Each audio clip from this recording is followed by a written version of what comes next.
All right, in this video, you got a piece of ductwork that's new. This one's a piece of ductwork I'm using, but they come with this edge right here.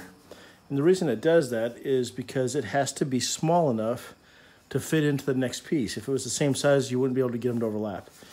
So if you have to cut a piece, like I've done here, and there's no crimped edge on the end, how do you crimp it? Well, first thing we're gonna do is we're gonna put this together. So here it's together, and I'm gonna use a tool called a crimper. And this is a crimper. This one has 3 jaws on the top, 2 jaws on the bottom, and what it does is you can go around this piece of ductwork and you can put the crimps on it this way. You just work your way around. Do not get into where the pipe seams back together.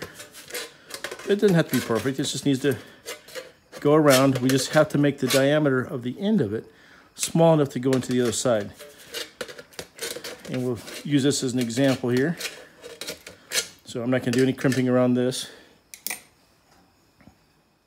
So the factory one, it's just a little bit smaller and allows itself to go inside. So now if we flip this same one around, this is that same brand new piece that I had that was used. The crimped edge that we just made will now slip right in.